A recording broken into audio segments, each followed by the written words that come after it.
Hello and welcome. You're tuned in to the best in paranormal podcasting. This is Darkness Radio. I'm your host, Dave Schrader, and today we've got a great show lined up for you. We're going to jump into that in just a few moments. I want to remind people we have an event coming up, the Holzer Files Hell Frozen Over event. It'll be Shane Pittman and myself from the Holzer Files, along with Bill Chappell and medium Jamie Hauk, will be at the Palmer House Hotel in Sauk Center, Minnesota.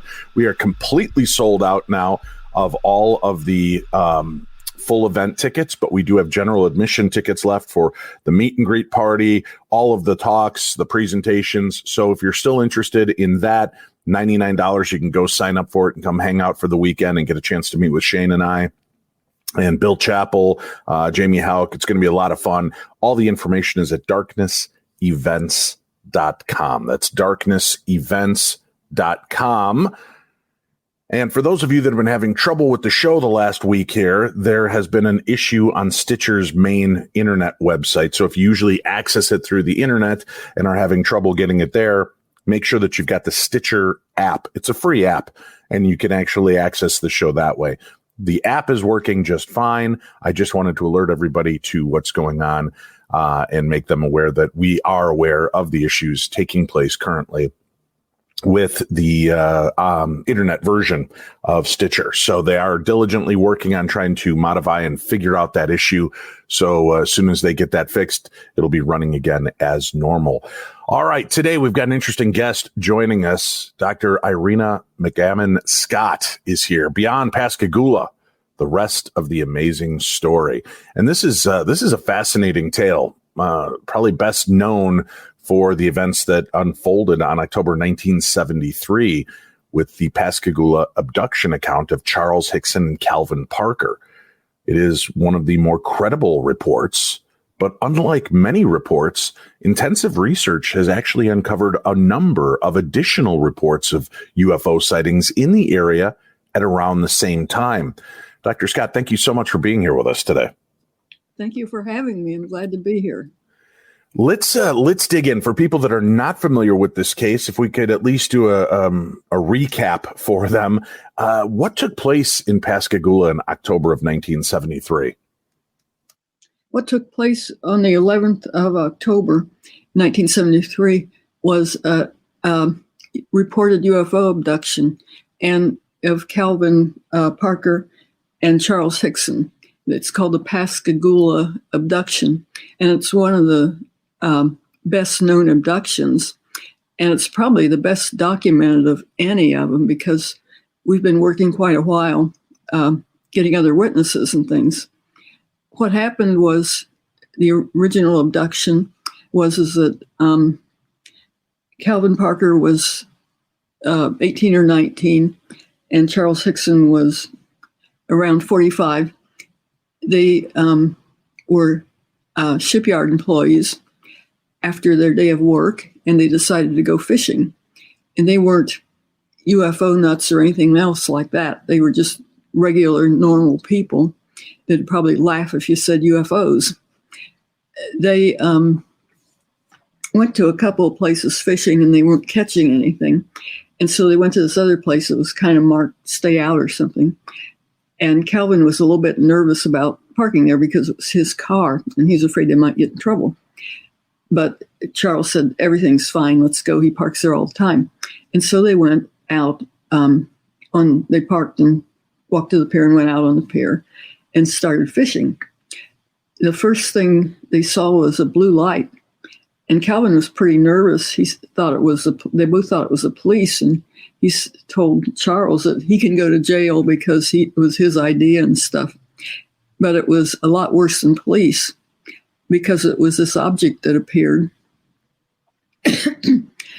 And it was floating off the ground.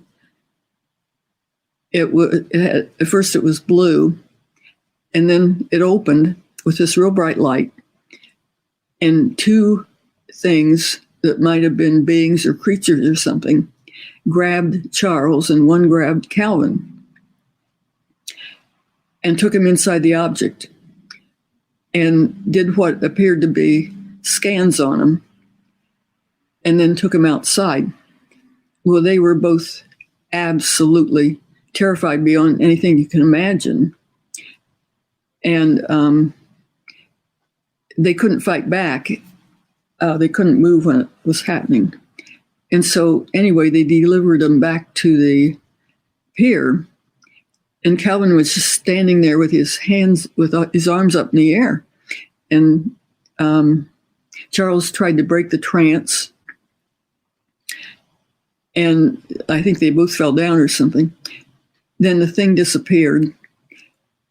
And at first they both said, well, we're not going to report that. And that would be obvious because everybody'd make fun of them if you just called somebody and said, well, we were abducted by a UFO. You can imagine how that would feel. So they then Charles was an older man, and he'd been in the Army and been in life and death situations fighting in the wars. And so he was more acclimated to having something like that happen to him. And he said, we should report it. Well, Calvin was never in favor of reporting it. So they, first of all, tried the newspaper, and the newspaper was closed. Then they tried Kessler Air Force Base to report to the Air Force. And the Air Force said that they'd closed Project Blue Book and they no longer took UFO reports, and they told them to report to somebody local. So they then called the police. And you can imagine what the police would think if somebody just called and said that. Right. And I talked to I interviewed, some other policemen that weren't there and just heard the report. And they said the report was that the police picked up two drunks that were saying they reported they had been aboard a UFO and that sort of thing. So it wasn't taken seriously, except that the person that talked to Hickson could hear Calvin in the background crying and pleading not to report it and everything else. So they took it a little bit seriously. They brought him into the police station and interviewed him separately and then put them together in a room, and somebody talked to him. Then the person left and left him alone. Well, what had happened is that the police had a tape recorder hidden in the room, and they thought that with this tape recorder that they would find him in the hoax, and they thought as soon as the police left that they would be laughing and everything else on the way they had hoaxed him. But instead, the two men were just absolutely terrified, and they were talking in kind of a clipped way you would if you were terrified. Everybody could tell they were terrified, and that made people think they were take it a lot more seriously. And so this was called a mystery tape, and it's on the internet. I don't know the address. But after that, they were taken seriously by a number of people, and they had reported immediately, and there were two of them. Unlike lots of reports where there's just one person and they wait 20 years to say anything. So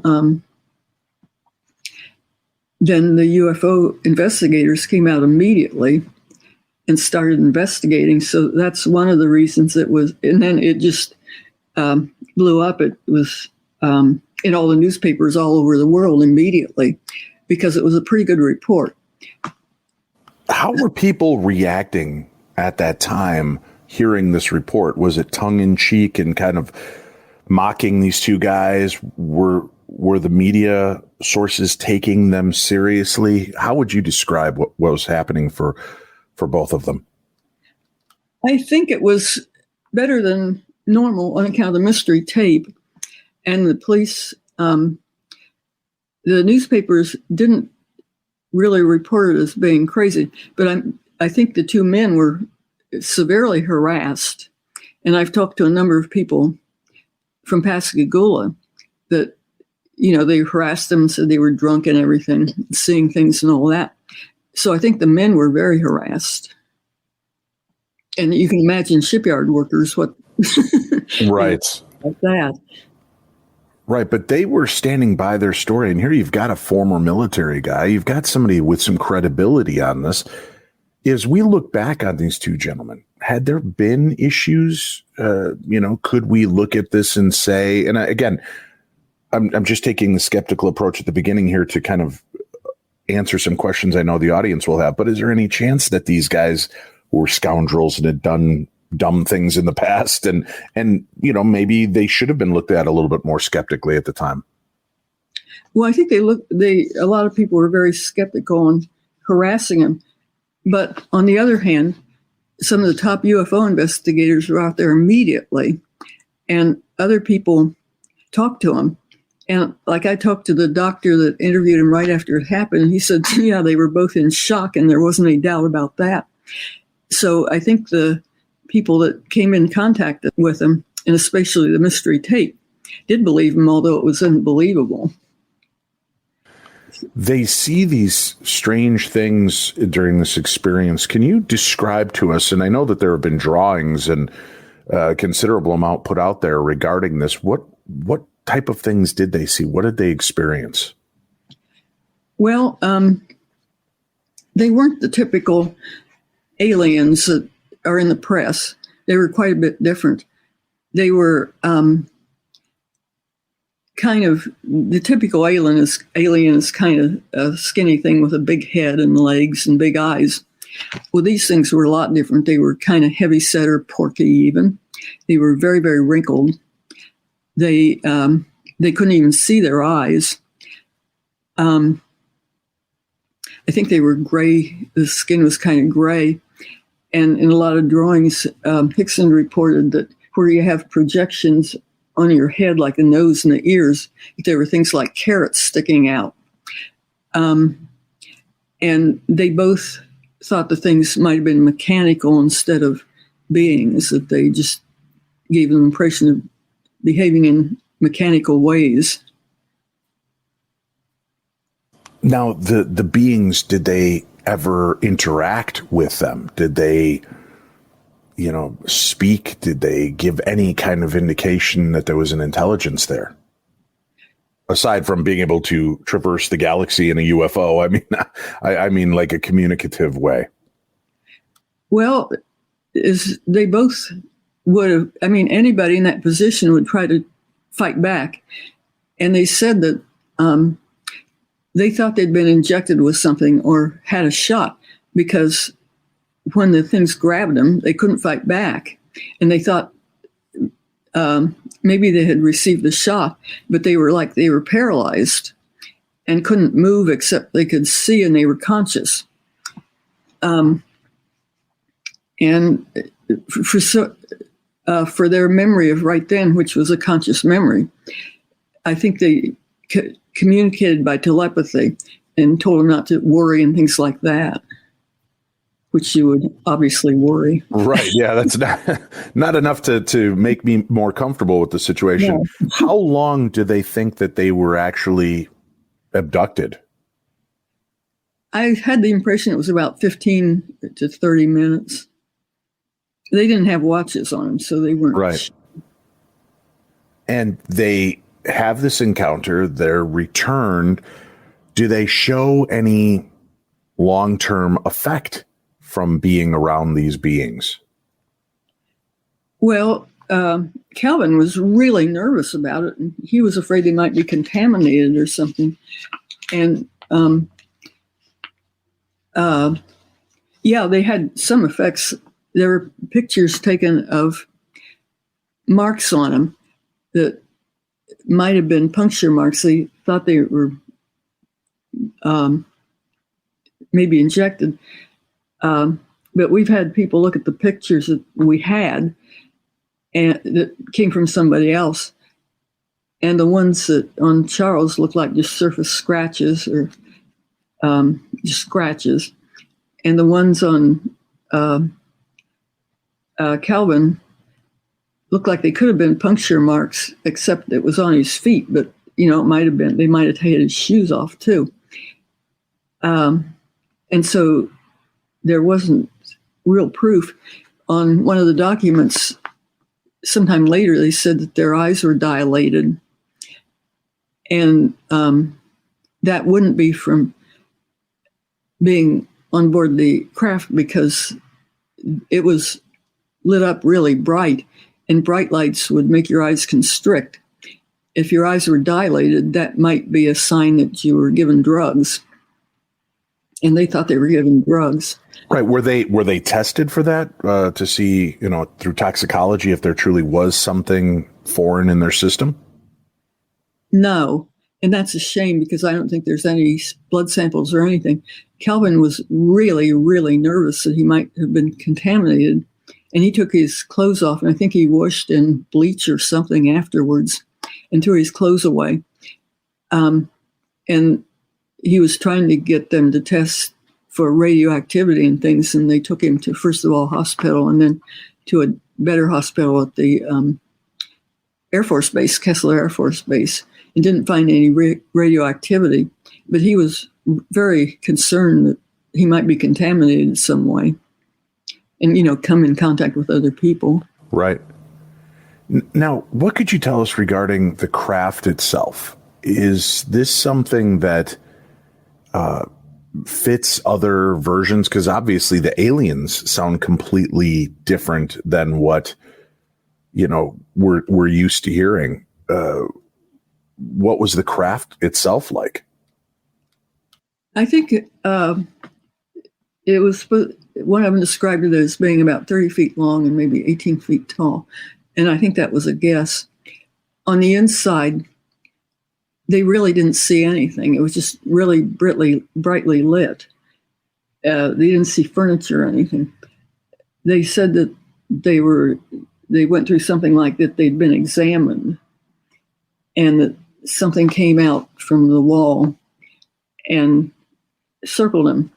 And that's sort of like a CAT scan now, except for CAT scan now, they put you on a gurney and shove you in a big machine. Well, this seemed like it would, if it had been a real scan, that it was a lot more advanced than what we even have today. And Kelvin described the table he'd been put on as glass. And I think that was because he didn't see anything. And I don't think they saw any furniture. I think they just saw bright lights in these beings, or whatever they were. Did the craft itself, did it make any sound? What all could they tell of it? And did it just kind of appear? And do they remember after being replaced, did it disappear in front of them? There was a sound that one of them described like a zipping sound, and it flew away. And I don't know if there was some kind of a sound, I think, when it appeared too. It wasn't like an airplane or anything, though. I think they described it as like a zipping sound. What is the area like? I mean, in that part of the world, are people, were they open to this? Did people start a panic and fear that there was something strange and otherworldly around them? Or was it just kind of, oh, that's interesting, that's fascinating, and, or those guys are nuts and they just rolled on about their normal days?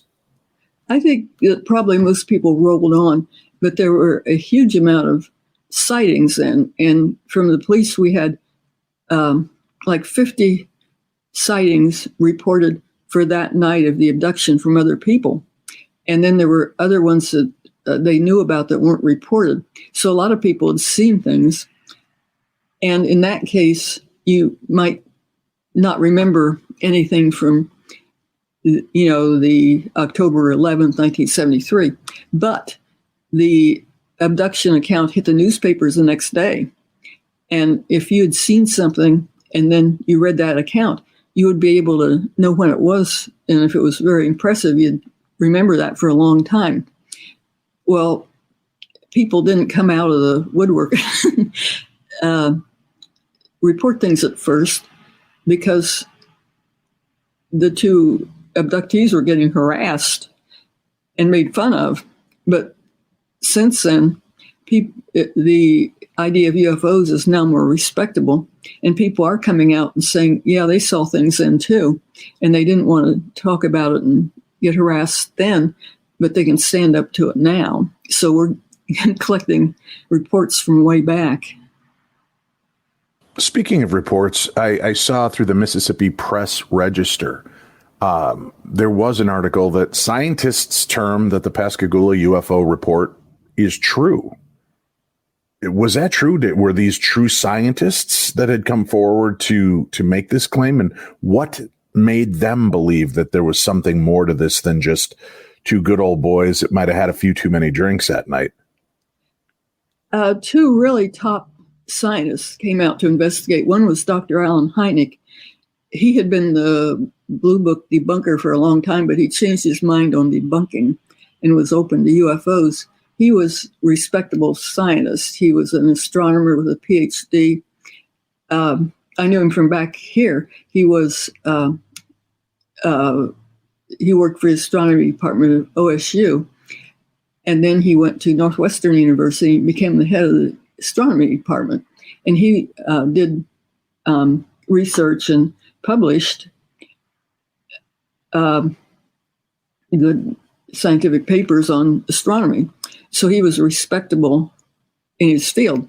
Another one was Dr. Harder from Berkeley, University of California or Southern California, I forget which.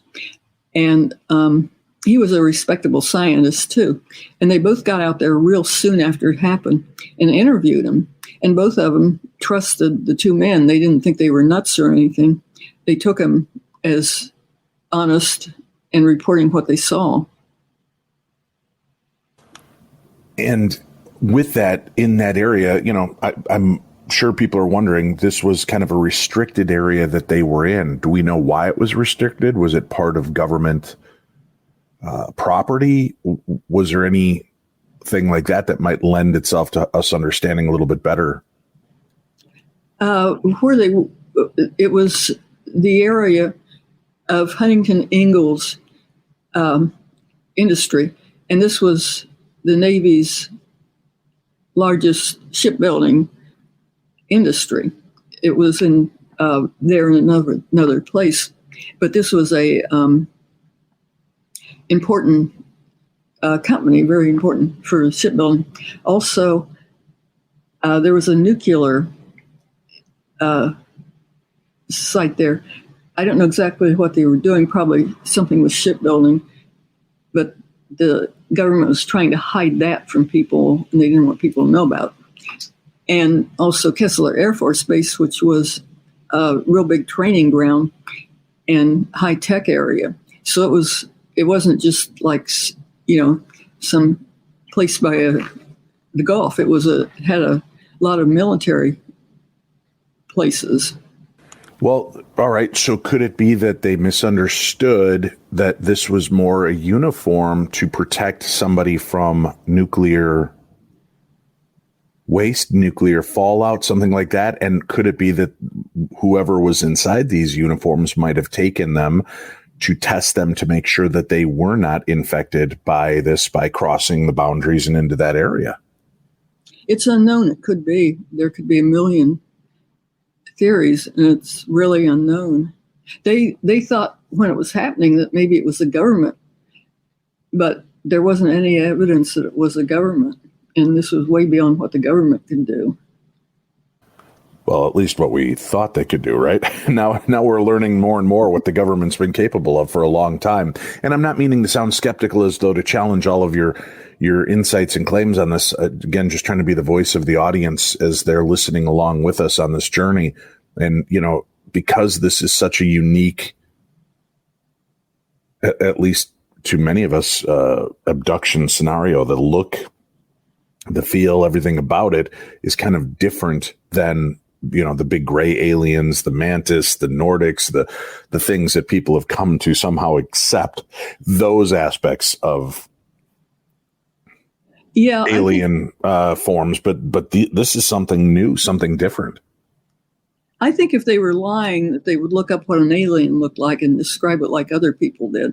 And theirs was completely different. And that suggests maybe they're truthful. But everybody that talked to them thought they were truthful just by their own feelings.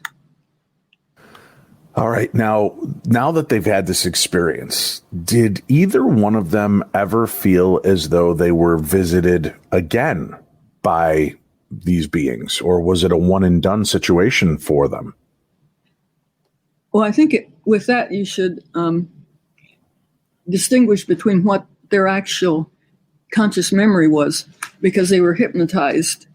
And after the hypnosis, Calvin remembered a possible earlier abduction and a later one. But that was under hypnosis. Some people question hypnosis. I'm not saying whether hypnosis is right or wrong. I just thought I should say that what they remembered consciously and what was under hypnosis. Now, they said, Hickson and Parker, that these robot creatures were friendly. Is it just because they took them and replaced them? They obviously they abducted them. They were both kind of unnerved by them, especially Calvin Parker, and, a little bit more frightened by what took place. Why did they have the sense that the creatures were friendly? I guess because they survived. Okay. Something like that would scare you to death, and maybe they were so happy they were alive that they thought, oh, these are friendly. Now, it said, just kind of glancing at this article from back in the day, October 19th, 1973, it says, according to Hickson and Parker, we were fishing last Thursday night behind old, Shopster shipyard building on the Pascagoula River. I turned to get some more bait when I heard a zipping sound. I turned around and saw a spacecraft with bright, flashing, blue-looking lights, just hovering without touching the ground. It seemed to open up, but there really wasn't a door there at all. These three creatures came floating out towards us. I was scared that I couldn't believe it was actually happening. The creatures were pale, ghost-like, about 5 feet high. They were sort of light flesh-colored, or more like a pale gray, with crab-like claws for hands and rounded feet. The creatures were on us before we knew it. Two of them seemed to lift me off the ground, and I became motionless and glided into the craft. Parker said he passed out as he was carried into the craft. After I got inside, I had no feelings. I was helpless, but I could still move my eyes. It was real bright inside, but no particular color. There were no light fixtures, but it was plenty bright. Something big and round that looked like a big eye moved back and forth across my body. The two creatures moved me around so that the eye could check me in various positions. I just kind of floated without touching anything. I didn't see any attachment for the eye. It was just kind of suspended in the air. The two things left me for a while, maybe a half a minute, and I was in there just motionless. All I could do was move my eyes. I never felt any pain. They didn't hurt us at all. Later, they carried me back outside, and I floated down on my feet. I was so weak-kneed, I think I fell over. The creatures didn't walk at all. Their legs stayed together, and they kind of floated. After I have thought more about it, I believe that they were more like robots. They acted like they had a specific job to do, and they did it. They didn't try to communicate with us. I heard one of them making a buzzing sound. It might have been in contact with something somewhere else. I didn't see the opening in the front of the face move. I didn't see anything that looked like eyes. There was something pointing out like a nose and then an opening under its eyes, or under this, but no eyes. The craft, which was rounded or oval, was about 8 to 10 feet wide and about 8 feet high. Came up as a split second and it left with a zip. It was gone in a half second.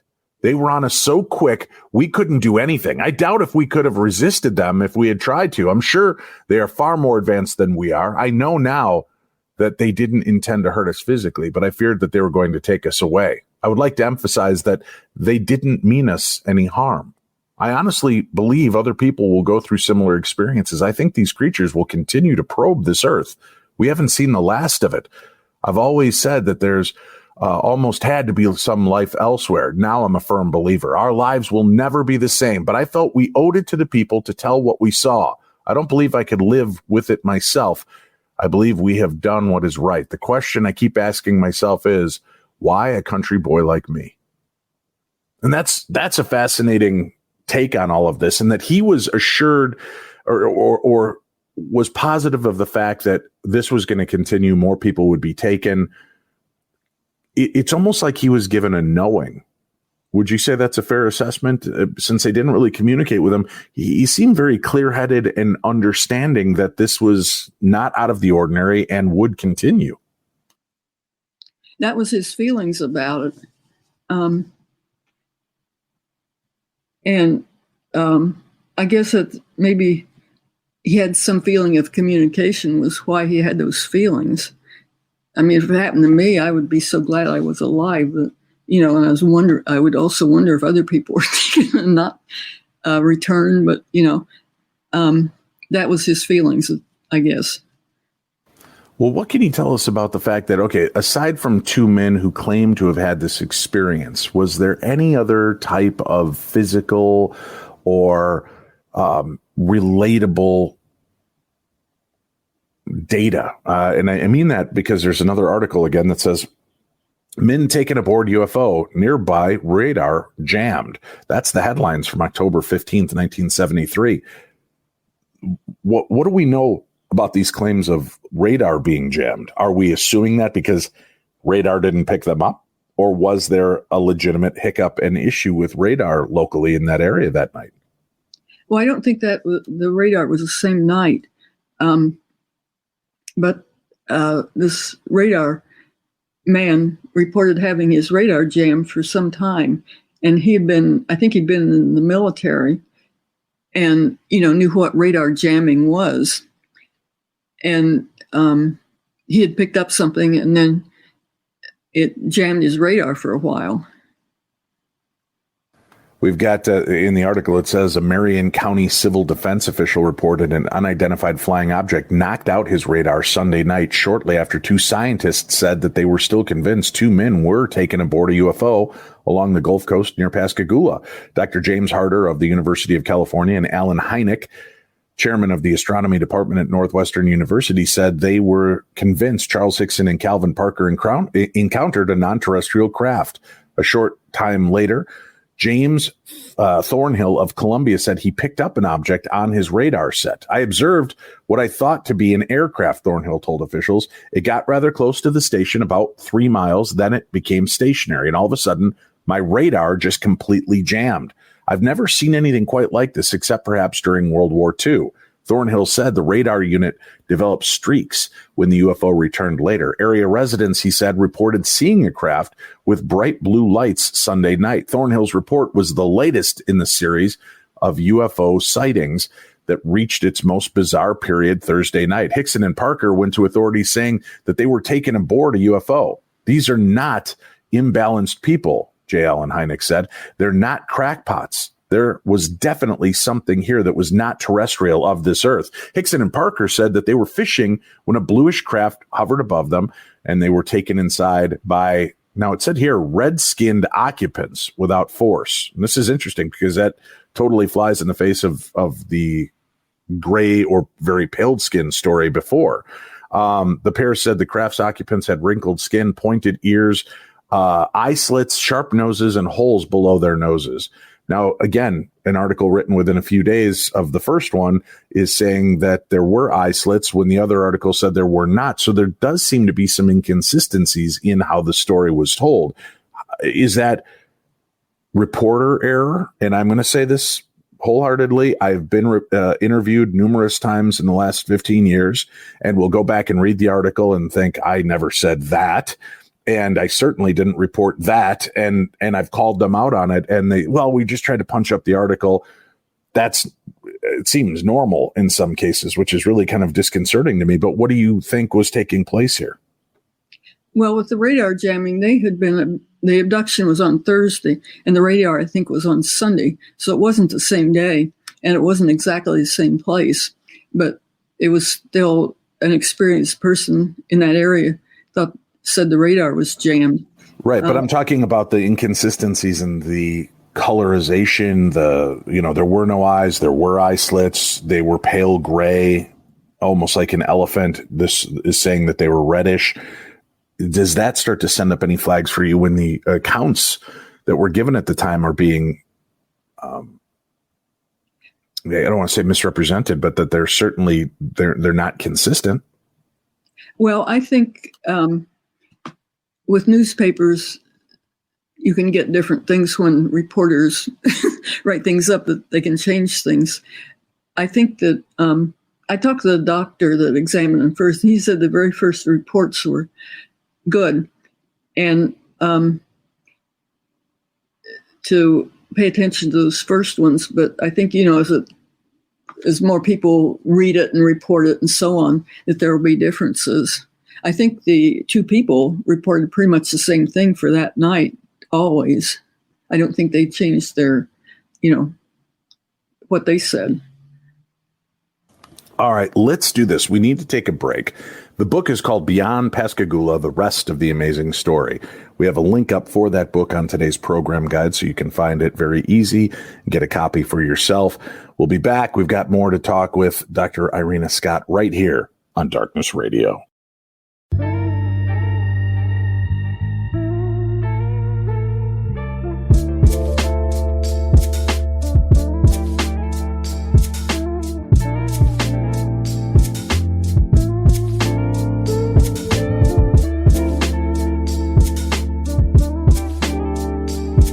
All right. I'm curious what your thoughts are as we look at this story, Dr. Scott. And obviously, we've seen a lot, with this case. We've seen that, not only two men had this experience, but an experienced civil defense official reported seeing an unidentified flying object 2 nights later that knocked out his radar. Two prominent scientists came to the site and actually checked it out and found it to be very credible. But there was a lot more to the story and many more people that came forward. How do we differentiate, though, their stories of being real or fictional? Because we know in the Roswell story, many people came out after the fact, but their stories were discounted because wrong time, wrong place, wrong information. They weren't even in the city or state at that time. So it was easy to kind of de-evolve those stories. But almost 50 years later, how do you separate the fact from fiction from the people that do decide to come forward? I interviewed a lot of the people and tape recorded the interviews with their permission, and tried any way I could whenever I interviewed anybody. I asked if they had told other people at the time and who they had told, so that I have some record of that. But in a lot of cases, people are dead and you can't find the other witnesses. But I attempted to do all I could to find out what they had said at the time and whether they had told anybody at the time. And that's about as much as I could do. But so I do have the information, and it's something to keep on investigating. Is it one of those where you're just going to report the stories and allow people to make the decision on their own kind of feel? Is that the concept of following up with a book like this and having all these new stories and new insights to these cases? Yeah. Many people would allow us to use their actual name, which means other people can contact them. And we're not saying that everybody's absolutely saying the truth. They're just doing the best they can, and so are we. We didn't censor too much information, and we tried to check out what we could. But there's a lot we couldn't check out, but maybe somebody else can. So we tried to give as much information as we could. Well, let's look at some of these other cases, these other aspects of the story. What stood out to you the most from people that decided to come forward? Well, the people that came that I heard about first were the Blair family, and Philip found out about that. Calvin had given a presentation at the Pascagoula Library. They had put that on YouTube, and somebody wrote in and made the comment and said, well, she knows it's true because her parents were there and saw what happened. So Philip contacted the woman and gave me the phone number and everything of her parents. So I contacted them. And I first of all talked to her father, who talked very briefly and said, "Here, a big splash," and something about thinking it was a blimp. And then he turned the phone over to his wife. His wife said that he was a skeptic and that he didn't believe. And he was down on everything, didn't want to talk about it and all that. She said that she and her husband were there that night, and they were, he was to go with his supervisor on a trip on a boat, and I don't know what kind of work they were doing, but the supervisor was late, and so they were parked there, and he was asleep in the car, parked by the pier. They were on the other side of the river from where Calvin and Charles were.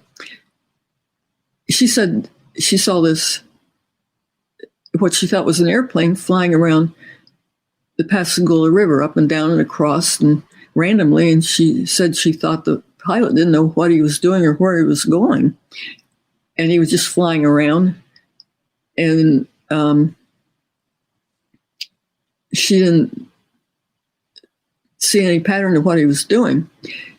Then she said about 9 o'clock, her husband decided to put his clothes in the boat. And so they were going to walk down the pier and put his clothes in the boat. And they were walking. He was ahead of her a little. And she said this thing came out of the water that looked like a person and then went back in and never came up again for air. And then they walked on out to the, and she said something to her husband about it. And then they walked on out to the boat, and she came back at around 12 and was so scared she ran down the pier and jumped in the car. She seemed very emotional about this thing that came out of the water. And so I called her and talked to her a couple of times. And I asked her if it was a fish, and she said, no, it was nothing like a fish. And the dolphin, no. And she said it looked like a man. And so I talked to her a number of times about that, and she was very emotional about this thing that came out of the water. And saying her husband was a skeptic. Later, her husband became very ill and died. And before he went on a ventilator, he told her that they had been abducted, that these things had come out of the, he was a skeptic all this time and hadn't talked about it. He said they had been abducted. He said that to her, and he also told it to Philip Mantle by telephone, that they'd been abducted. He'd been aboard. I think they had been scanned or something. And then he'd seen these things swim back across the water, and the thing taking off. And he talked about the big splash of something going underwater. So anyway, then he went on a ventilator, and he couldn't talk, and unfortunately he died. And she never has remembered being on board, but she remembered the object and the real bright light on the inside. And she thinks she has suppressed memories. And that they reported it as happening on the same night as the Pascagoula abduction. And they had their kids to verify that they had talked about it earlier, but, didn't report it until then. And it was the daughter that reported it. So I put that in, and I'd written to her quite a bit and had the information, her direct quotes and writing and everything in. So there might have been there appeared to be several witnesses, and there might have been something very unusual, which was maybe a second abduction, maybe at the same time, and maybe even by the same object. So that was very, very unusual if it happened, and there's no way to check any of it. So this man's kind of deathbed confession is, yes, we were abducted. He's held the secret all these years. Well, so did Calvin. He didn't talk about it for about 50 years either. And the man didn't talk about it because in his position, as a working person, he wouldn't want to be harassed. And I think that's true of a lot of people. If they have a job and they're a respectable person, they don't go around talking about UFOs. And that inhibits a lot of people from talking, so you don't get good information either way. I mean, it'd have been a lot better if they could have turned it in right then, but most people didn't. And that's something, it'd be better if the government had a way to, or some, open-minded, objective. Well, it does seem like they're getting better at that now. There's certainly more in the news about it. They seem to be talking more about what's going on. So I think that we are starting to see a shift in the way that this is being done. And obviously, all the years that we were told that the investigations into UFOs were over, we now know that it never ended. So there is something, to that aspect of the case. And that, I would love to see what their intelligence is regarding the Pascagoula event, even though they claimed we're no longer investigating UFOs. Did they ever get, either one of these two gentlemen ever get visited by Men in Black, by government, anybody to try to debrief and understand what they experienced, to make sure that, this was still Cold War time, that it wasn't the Russians or the Chinese or somebody that might have infiltrated? Well, this is another part of my book, is I talked about that Pascagoula made the news twice in a month's time, because there was another UFO report at that time. And this was an USO, an underwater submerged object that was reported and taken seriously. Talk to us a little bit about that. And again, the book goes much more in depth into these cases, the stories, the eyewitness accounts, folks, but to give you a taste of some of the different aspects of this book and why it's important to look at and read, especially if you're into the ufology aspect of understanding these stories and the times and what was going on. So what was this USO encounter like? That took place several weeks later. It was in water in the Pascagoula River, and it had 16 witnesses of this object that was underwater. 15 are dead, and I interviewed the very last person that's alive about it. And, what they saw is that they were fishing with nets. And this man, I actually talked to the son. He was about 16 when it happened.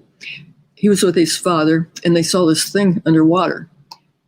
It was lit up in an object, and he described it as looking like the top of a parachute looking down on it.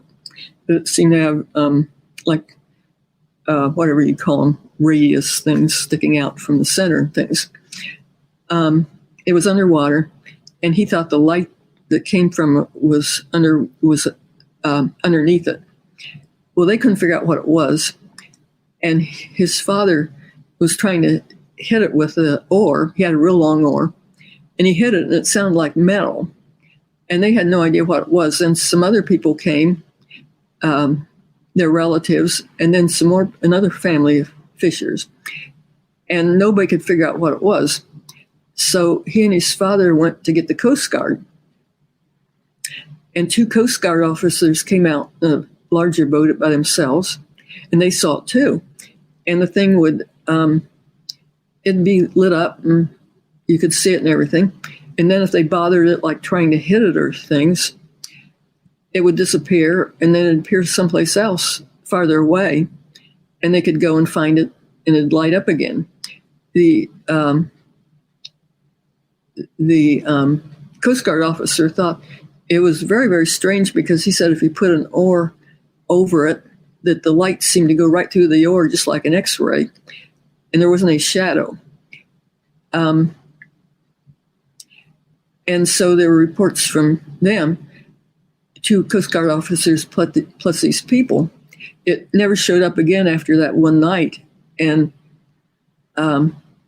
they wanted to try to catch it in their net or something, but they couldn't. Nobody had any idea what it was. Well, they were made fun of too, but the Navy took them very seriously and sent out some big shots to interview them, and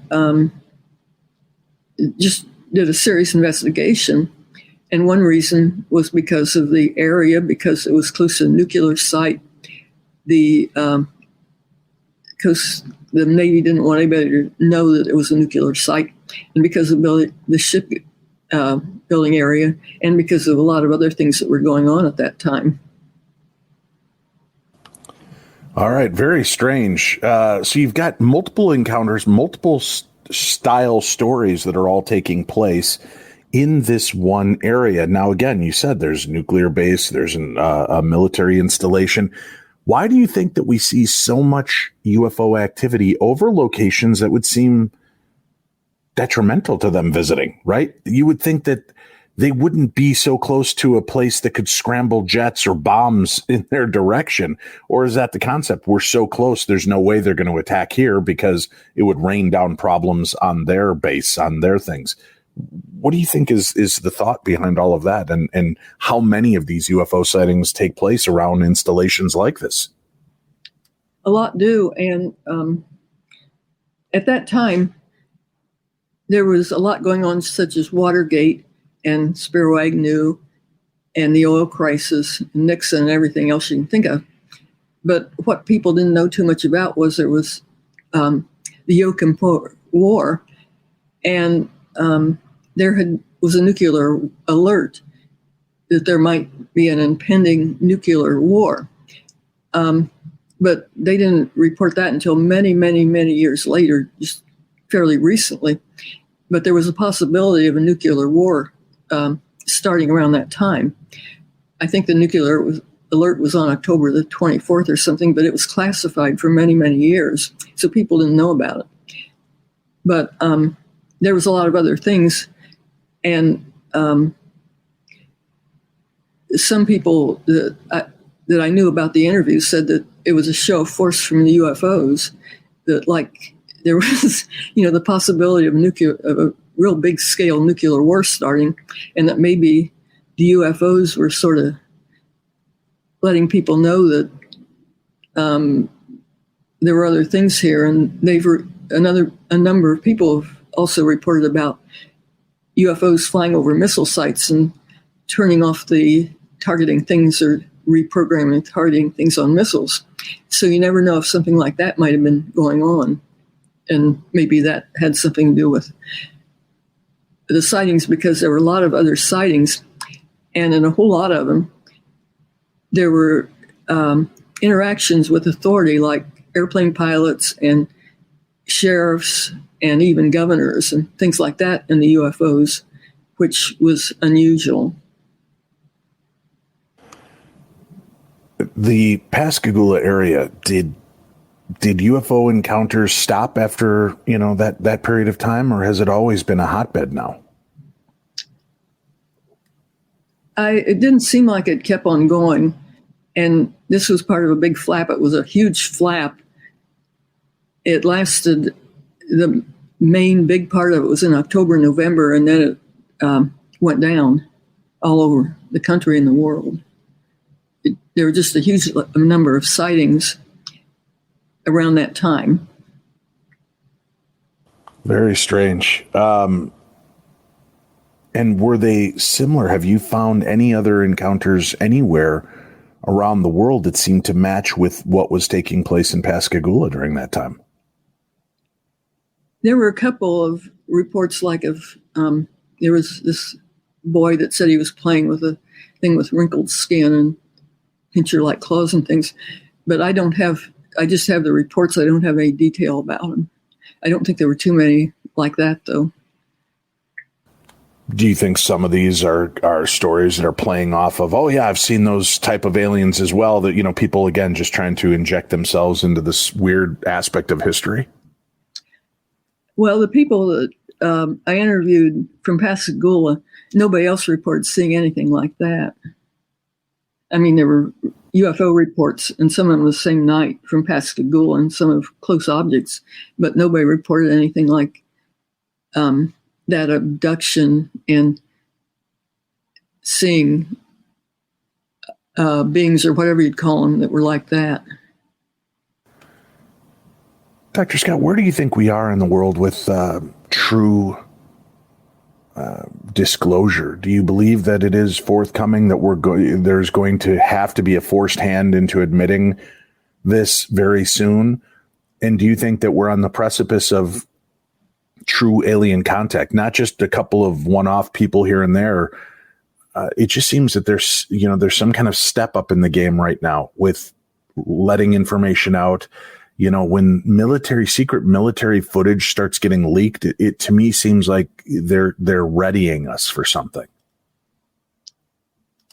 It could be. In in 1947, when UFOs started, there was Project Sign. It was a forerunner of Project Blue Book. And they took a very scientific look, said maybe this is ET or these things, are unexplainable under our science and things. Then they debunked for years and years and closed Project Blue Book and said there was nothing going on, that we understood everything in the universe. And, we were the highest form of life in the universe and everything. Well, since then, the government this year reported that there might be things around that we can't explain. 60 Minutes has had it on, the New York Times and everything, and reports from Navy like the Nimitz and the F-18 Hornets and tic-tac objects and all that, which actual pilots and things are going on TV and saying, yes, this happened.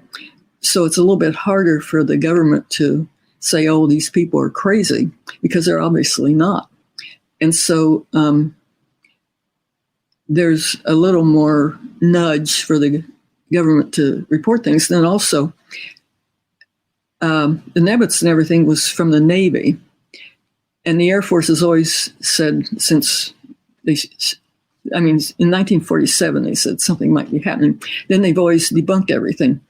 Well, I think even back in 1973, when I looked at what the Navy was saying, they took it sort of seriously and did a serious investigation. Well, the information that's coming out now is mainly from the Navy, and they may be have less tendency to hide everything or debunk it and all that than the Air Force has always had. I hope you're right. I hope that we're at a position where at least some of the military are going to come forward. I know there was just an article that we read. I'm trying to see if I can even pull it up quickly here. And I found it really interesting that here you've got, one of the leaders of all of our spy agencies admitting that, yeah, we think that this is most likely alien activity taking place. That kind of removes a lot of the stigma. And when you've got one of the lead people, and I'm pulling it up here. Hold on one second. And it's been splashed all over MSN News and Yahoo News and New York Post. UFOs buzzing U.S. warships may be aliens, according to top spy chief. U.S. UFO buzzing warships and being reported by U.S. pilots could be alien origin, America's top spy chief has said in a stunning admission. Avril Haines, the director of national intelligence, who oversees all 16 U.S. spy agencies, including the FBI and CIA, was speaking at the Our Future in Space event at the Washington National Cathedral. Haines was quizzed about UFOs, which have become a serious national security debate in the U.S. After years of being consigned to the dustbin of conspiracy theories. And she's come forward saying, yeah, this very well could be. They can't explain many of the cases that they've been up against. That's pretty damning, or not damning, but pretty fascinating when the director of national intelligence is kind of talking about this blasé, just very, this is something we're looking into and something we need to keep an eye on. Yes, I think it's opening up more. Back when UFOs started, they didn't know there were other solar systems or anything else. And since then, They found all kinds of planets and things. And people are saying, well, if there's zillions of planets in the universe, why should we be the only ones with life and things? Right. And they've always sort of explained it back to the 1950s like they did then, and with Newtonian physics. And now we have the quantum theory, and now we know that there's a lot more planets all over the place than anybody imagined. And so people are thinking it's more illogical to say, well, we're the only intelligent life in the universe like they used to. Yeah, we're still questioning if we are the intelligent life in the universe, right? Maybe a pretty low level. That's right. Beyond Pascagoula, the rest of the amazing story. There's a link for the book on today's program guide. As we say our goodbyes, Dr. Scott, is there anything you'd like to leave our listeners with? Any new insights or thoughts, something to ponder about our place in the universe and what took place in Pascagoula? Well, there's still an awful lot of that we don't know, and I'm finding out new things all the time.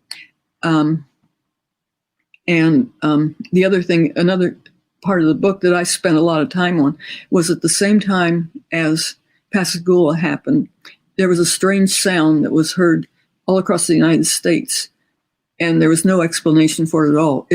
They're always saying, UFOs don't have witnesses. Well, this would have had millions and millions of witnesses.